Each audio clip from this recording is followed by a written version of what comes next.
Lalu ada 3 poin yang bisa teman-teman pegang. Intinya ada 3 kemungkinan ketika mereka mengatakan tidak ada uang ataupun tidak ada modal.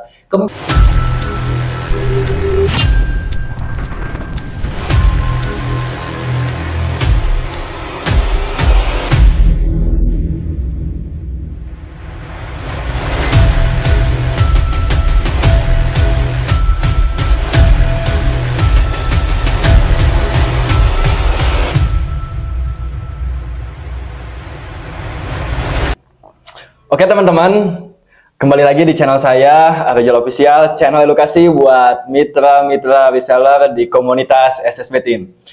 Mudah-mudahan besar harapan saya video ini menjadi informasi dan bahan belajar buat teman-teman agar bisa maksimal lagi bertindak di lapangan. Luar biasa teman-teman, pada kesempatan kali ini saya telah mengundang salah satu narasumber yang sangat luar biasa.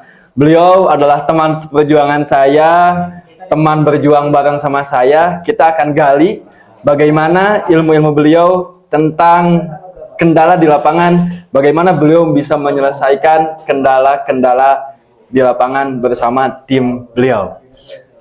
Beliau adalah Kang Gunawan. Siap, betul. Betul. Asli dari mana, Kang? Saya asli Tasik Selatan, Kang. Lebih tepatnya kecamatannya Cikalong. Kecamatan Cikalong, Tasik Selatan. Kalau boleh tahu nih, supaya teman-teman juga pada tahu, prestasi di bisnis ini udah sampai prestasi apa, Kang? Alhamdulillah saya udah 2 prestasi ya, Kang Rizal, yang saya dapatkan dari bisnis ini. Prestasi New Ambassador 20 juta dan sekarang alhamdulillah udah tembus di Star Ambassador senilai 150 juta. Lagi progres ke Big Star Ambassador yang 500 juta insya Allah. Masya Allah, tabarakallah. Kalau boleh tahu nih Kang, di tim Akang sendiri udah berapa orang yang tembus prestasi juga nih? Alhamdulillah udah ada 2 orang yang tembus New Ambassador 20 juta, dan dari 2 orang ini juga alhamdulillah ada yang bentar lagi tembus Star seperti saya, dan banyak para New Ambassador yang mau tembus di banyak di jaringan saya. Calon-calon New Ambassador berarti ya. Mantap. Berarti ini sudah terbukti ya teman-teman, bagaimana sepak terjang beliau dalam menjalankan bisnis ini hingga akhirnya beliau bisa di titik yang sekarang dan membangun tim yang sangat solid. Kita bedah ilmunya, apa sih resep yang beliau jalankan, yang beliau lakukan sehingga bisa sampai di titik ini. Nah ini Kang, saya pengen tahu nih Kang ya. Siap. Kan banyak banget nih kendala-kendala di lapangan, khususnya buat reseller-reseller di komunitas kita, di komunitas SSB Team, yang menjadi tanda tanya ataupun menjadi sebuah masalah yang kompleks gitu ya. Mungkin yang paling utama sih yang saya dan tim saya rasain itu masalah kendala modal tuh buat calon-calon reseller kita nih. Siap. Nah, kalau Kang Gunawan sendiri, resep apa atau formula apa yang disampaikan sehingga bisa terjadi yang namanya closing ataupun meyakinkan orang gitu, Kang? Siap. Kalau resep dari saya pribadi, teman-teman, kalau misalkan kita presentasi orang ya, ini kan masalah klasik ya. Persoalan klasik selalu kendala di modal gitu. Kalau misalkan kita selalu memperspek orang, kendala di modal simple, cari aja yang punya modal. Nah, kalau ini sebenarnya bercanda ya, kata guru-guru MLM kadang kali bercanda, cari aja yang punya uang atau yang gampang kan join kan seperti itu. Betul. Tapi sebenarnya di sini saya berbaik hati ya kepada teman-teman semuanya, saya mau ngasih solusi kepada teman-teman semuanya. Kalau saya pribadi gini Kang Rizal, yang saya lakukan pertama kali ketika habis presentasi orang gitu kan, pasti kan rata-rata ya kendala dia namanya modal. Kalau saya pribadi selalu ngasih yang namanya itu, yang pertama itu persamaan Kang. Persamaan dulu yang harus teman-teman kasih. Saya yakin 90% lebih dari teman-teman yang gabung di bisnisnya pasti sama, benar nggak? Pasti nggak punya modal seperti itu. Nah, teman-teman bagus ini jadikan persamaan. Makanya teman-teman bersyukur banget ketika teman-teman gabung di sini nggak ada modal. Itu bagus buat nanti ngasih gambaran kepada calon resellernya ataupun calon database-nya. Jadi kalau saya pribadi gini Kang, dia nggak ada modal. Bu, kalau saya pribadi dulu gabung di sini sama Bu, saya pun nggak punya modal sama sekali. Betul. Dan saya pun sama seperti Ibu, minus punya utang. Secara logika coba Ibu pikirkan, bayangkan, saya nggak punya modal dan keadaan minus punya utang. Secara logika dari mana kan punya uang untuk bergabung di bisnis ini? Betul. Dan ini selalu saya sampaikan. Saya pernah belajar Bu sama mentor-mentor saya, teman sama orang-orang yang udah sukses. Jadi orang yang udah sukses itu mereka adalah orang yang selalu fokus ke solusi. Pikirannya itu selalu fokus nyarinya solusi. Jadi nggak pernah fokus ke masalah. Coba Kang Rizal bayangkan kalau saya dulu fokusnya ke masalah, ngelihat bisnis ini bagus ya, saya udah tertarik banget. Tapi karena ngelihat bisnis ada modal, gitu kan, wah ini mungkin bukan rezeki saya. Mungkin bahasa saya dulu kan gitu. Betul. Wah yaudahlah saya nggak join gitu. Mungkin bukan rezeki saya lah seperti itu. Akhirnya saya nggak join. Tapi saya selalu edukasi. Kalau misalnya kita fokus ke solusi, pasti Allah akan beri jalannya, Kang. Betul. Jadi yang ada di pikiran saya dulu, teman-teman, di pikiran saya harus minjem uang ke siapa? Saya harus ngejual barang apa? Itu di pikiran saya dulu. Kebetulan saya dulu di depan rumah, teman-teman, ada motor satu-satunya lagi sayang-sayangnya yang baru di kredit 3-4 bulan lah, pokoknya kalau nggak salah gitu. Itu saya modal nekat, teman-teman. Karena udah yakin bisnis bisa jadi solusi, saya modal nekat, saya ngejual motor satu-satunya, Kang Rizal.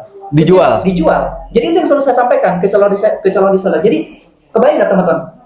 Kalau kita menyampaikan keadaan kita dulu ya, maksudnya yang joinnya ngejual motor, si calon seller kira-kira bakal dapat gambaran nggak? Bakal dapat inspirasi. Yes, bakal dapat inspirasi teman-teman. Jadi kalau misalkan, jadi pikirannya tuh gini nanti, kalau kamu jual motor, sekarang jual apa ya? Betul. Kan gitu Jadi kan ya? ada yang namanya kesamaan. Ya, ada namanya kesamaan gitu. Jadi ini bagus banget. Itu seperti yang pertama selalu ngasih persamaan. Kalau misalkan teman-teman seandainya di sini yang gabung dia bongkar celengan, ceritakan. Bu, kalau saya dulu nggak punya modal sama, tapi saya karena yakin saya bongkar celengan, Bu. Tuh. Kan banyak kan ya yang recehan, tapi jujur ini keren banget tuh saya pribadi Kang Rijal. Ini keren banget. Dan ada juga misalnya yang minjem ke saudaranya, misalkan dibagi ke 5 orang ya, yang 2.850.000 itu dibagi ke 5 orang. Karena satu orang misalkan mau dipinjemin 2.850.000, kayaknya mereka berat ya buat ngasih. Tapi dibagi-bagi itu ceritain kalau memang teman-teman praktekkan seperti itu. Ya, ceritain agar si calon seller kita dapat gambaran terinspirasi dan termotivasi dari caranya kita.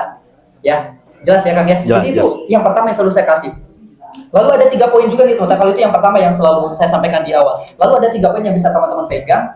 Intinya ada 3 kemungkinan ketika mereka mengatakan tidak ada uang ataupun tidak ada modal. Kemungkinan yang pertama Kang Rijal, mereka memang benar-benar gak tertarik dengan bisnis ini. Karena bisnis ini gak semua orang cocok loh. Ini harus kita pahami ya. Jadi kita gak usah pusing. Kenapa dia gak tertarik ya? Padahal bisnis ini menurut saya bagus. Betul. Jangan berpikiran seperti itu Kang. Gitu. Dan teman-temannya Kang Rijal, timnya nanti ya, jangan punya pikiran seperti itu. Intinya yang namanya bisnis itu cocok-cocokan. Apalagi bisnis network marketing. Kebayang gak? Kalau semuanya cocok ya mungkin udah gabung di Indonesia mereka. Udah sukses di Indonesia kan. Tapi kita harus paham bahwa bisnis ini cocok-cocokan. Karena kan ada orang yang gak cocok untuk hadir ke seminar. Ada tuh orang saya pernah ketemu sama ngantuk katanya kalau seminar. Ya udah berarti gak cocok buat kamu. Sesimpel itu Kang. Kayak gitu ya. Jadi bisnis ini bisa cocokan, ada orang yang benar-benar nggak tertarik. Biasanya kalau orang yang nggak tertarik itu selalu bikin alasan biasanya. Jadi selalu nyari cara untuk menghindar. Misalkan buat kita pola selalu nyari cara untuk menghindar, ataupun kita pola pokoknya selalu menghindar lah. Intinya kelihatan lah nanti kalau orang yang nggak tertarik itu pasti kelihatan banget. Kita arahkan misalkan untuk dikasih solusi sama kita, dia nggak mau praktekkan, itu artinya kan dia nggak tertarik. Betul. Seperti jadi ya udah yang kalau nggak tertarik udah next aja cari yang namanya calon seller baru, masih banyak kok ya. Kayak gitu. Itu yang pertama, kemungkinan memang benar-benar nggak tertarik. Lalu kemungkinan yang kedua Kang Rijal, kita harus bisa membaca teman-teman. Dia tuh ada uang, cuman untuk join di bisnis gas corporation ini bukan prioritas utamanya. Jadi contoh uangnya mau buat anak-anaknya kuliah. Pernah nggak Kang Rijal kayak itu? Ada. Apalagi sekarang kan jadwal masuk sekolah baru nih. Masuk sekolah baru kan nanti aja ya sama ini buat anak buat kuliah atau buat apalah kebutuhan rumah tangga seperti itu banyak, dan saya juga sering teman-teman mendapatkannya seperti itu. Nah, kalau dengan yang teman-teman ketemu sama nomor 2 ini, teman-teman kasih yang namanya paradigma Kang. Bu, jadi gini, Bu, jadi Ibu, uang untuk gabung di bisnis ini itu bukan uang untuk konsumsi, bukan uang misalkan untuk konsumsi Bu hilang gitu aja, enggak. Tapi yang namanya bisnis, Ibu mengeluarkan uang di sini itu, yang namanya untuk join di sini sama dengan seperti kita investasi. Sama dengan, jadi di sini investasi bisnis Kang. Jadi yang namanya investasi bisnis kan kita mengeluarkan uang, nanti uang kita bisa balik berkali-kali lipat. Contoh gini, saya kasih gambaran, Bu, jadi Ibu mengeluarkan uang, Ibu dapat produk, dan bukan cuma dapat produknya aja, tapi Ibu dapat yang namanya usahanya, dapat bisnisnya, Bu, kebayang nggak? Jadi ketika Ibu punya bisnisnya, bisnis ini Ibu jalankan, Ibu bisa punya profit harian, mingguan, bulanan, sama bisa mewujudkan apa yang menjadi impian Ibu, bisa beli mobil cash, bisa berangkat ke tanah suci, bisa beli rumah secara cash, dan macam-macam. Itu yang selalu saya kasih Kang Rijal. Jadi kita ngasih gambaran, dan saya juga selalu ngasih paradigma. Contohnya gini, saya pengen nanya Ibu deh, saya punya mobil Sigra ya, yang harganya 100 jutaan. Misalkan sekarang saya lagi butuh uang nih, saya tanya deh ke Kang Rijal ya, kan saya punya mobil Sigra kan yang saya beli 100 jutaan gitu kan. Saya mau jual hari ini karena saya butuh banget, saya mau jual 20 juta ke Kang Rijal. Nah, saya tanya sekarang, Kang Rijal punya nggak uang 20 juta? Nggak punya. Nggak punya, jujur ya nggak punya ya? Nggak punya, nah, 20 juta. 20 juta. Tapi saya mau jual ke Kang Rijal, kira-kira Kang Rijal mau nggak untuk membelinya? Kalau 20 juta pasti saya usahakan. Pasti diusahakan ya, pasti mau. Kenapa coba saya tanya mau? Karena kalau saya jual, pasti otomatis dapat benefit lebih, ada keuntungan. Ada keuntungan. Kurang lebih kan kalau 20 juta, kalau saya pahit-pahitan bisa jual 80 juta aja, otomatis secara logika saya dapat keuntungan sekitar 60 juta, Kang. 60 juta ya? Iya. Siap. Kira-kira Kang Rijal, apa ya kan Kang Rijal menurut mau nyari uang kemana kira-kira? Kalau Kang Rijal sekarang nih ya, posisinya sekarang nih. Kalau posisi sekarang, satu pasti hubungin keluarga minjem dulu. Siap. Gitu. Kalau itu udah mentok, gak dapet, ya saya ada sedikit aset, ya bisa saya jual aset saya, gitu kan. Kemudian yang ketiga apa? Maksain gimana caranya harus kebeli. Karena kalau itu udah kita dapat keuntungan dijual lagi. Misalkan minjem juga ke teman-teman di Basecamp ya, ada Mas Wairul ya. Di sini yang banyak ya kita. Boleh. Pokoknya berarti di situ pasti Kang Rijal mau usahain ya. Betul, fokus solusi. Paham dengan benefit, betul. Paham dengan keuntungan. Nah, Ibu aja ataupun Kang Rijal aja mau usahain gitu untuk membeli karena fokus benefitnya. Nah, teman-teman yang melihat bisnis ini sebagai solusi bisa merubah kehidupan teman-teman yang hanya dengan modal 2.850.000 itu pun dapat produk, nggak ada Betul. ruginya. Teman-teman bisa berpotensi, bisa merubah kehidupan, bisa potensi 3 miliar lebih kan Kang ya? Siap. Potensinya. Kenapa nggak diusahakan? Betul banget ya. Bener nggak? Jadi Siap. saya selalu ngasih paradigma ke situ. Kita potensinya ketika ibu mau mengerjakan bisnisnya, ibu bisa lunas utang. Kalau ibu punya 100 juta, bisa nggak lunas? Bisa. Bisa banget Kang Rijal. Yang 1 miliar aja bisa lunas karena kan potensinya 3 miliar lebih. Betul. Makanya bagi saya bisnis itu bisa jadi solusi untuk mewujudkan semua apa yang menjadi impian kita Kang. Siap. Nah, saya ngasih paradigma kayak itu. Ataupun bisa juga ngasih paradigma lewat HP iPhone. Misalkan punya Mas Dodol berapa HP iPhone harganya? Berapa Mas? iPhone 11. Kemarin beli 9 juta. 9 juta. 9 juta ya, harganya 9 juta. Kalau misalkan saya nih, Anda lah Mas Dodol punya HP 9 juta gitu. Sama Mas Dodol butuh uang nih sekarang dia, misalkan buat nikah atau apalah gitu kan ya, kayak gitu kan ya. Sama Mas Dodol kan misalkan mau dijual butuh uang 2 juta. Kang Rijal nggak punya, kira-kira pasti mau ngusahain nggak? Ya pasti. Pasti ya sama ya, karena Karena kita jual lagi ada keuntungan. di situ. Apalagi kenapa dengan bisnis ini yang cuma dengan segitu 2 jutaan, potensi miliaran. Wih, Masya Itu Allah. paradigma selalu saya kasih. Keren. Itu yang kedua. Nah, lalu yang ketiga, ada kemungkinan ketiga. Kalau yang ketiga bener-bener nggak punya duit pokoknya. Mentok. Mentok banget, udah nggak punya uang. Nah, kalau saya pribadi, kalau yang ketiga ini saya biasanya ngasih 3 solusi Kang. Dari poin yang ketiga ini ngasih 3 solusi. Nah, solusi yang pertama, jadi saya selalu bilang dulu, misalkan dia nggak punya uang dan dia tertarik banget, Pak, boleh saya tunjukkan solusinya?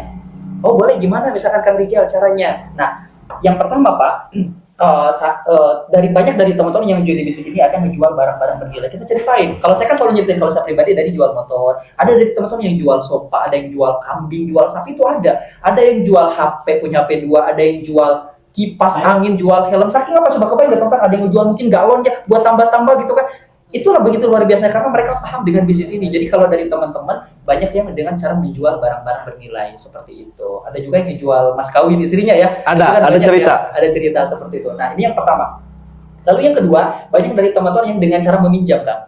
Yang meminjam dengan cara tadi misalkan mau meminjam ke 1 orang, kalau memang orangnya mampu silahkan gitu. Tapi kalau meminjamnya dengan misalkan dengan dibagi-bagi ke 5 orang, mau 10 orang itu boleh, silakan. Yang penting jangan meminjam yang ada ribanya atau tadi ingat ya, jangan meminjam ke bank atau ke tadi nggak boleh. Saya juga nggak menerima sekalipun Anda ambil prioritas, saya nggak menerima kalau minjamnya dengan cara yang ada ribanya di situ. Allah nggak ridho, teman-teman mau bisnis berkat tapi dimulainya dengan cara yang Allah nggak ridho, nggak akan jalan bisnisnya. Betul. Kayak gitu.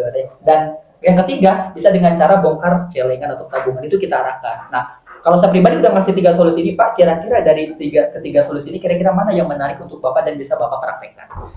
Itu Siap. yang selalu saya kasihkan. Kalau misalkan dia, oh kayaknya saya mau coba jual ini deh Kang Rijal misalnya, oh berarti ya udah silakan Pak.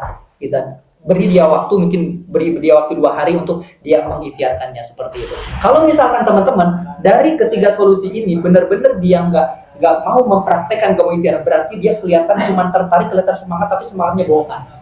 Kalau dia Hanya melayani aja, menghargai mungkin ya. seperti itu ya. Jadi intinya bohong aja. Intinya kalau orang yang benar-benar tertarik, yakin banget, pasti dia mau ikhtiar kok, pasti mau gerak. Apalagi udah kita kasih solusi, benar nggak? Nah itulah solusi yang sering saya kasih ke calon reseller saya dan di tim saya Kang Rijal. Oke, luar biasa ya. Bagi teman-teman, itulah solusi yang bisa kita praktekkan ketika menghadapi calon reseller yang terkendala di modal gitu ya. Tadi ada 3 cara ya ketika kita bisa melihat respon dari calon reseller kita. Mudah-mudahan bermanfaat.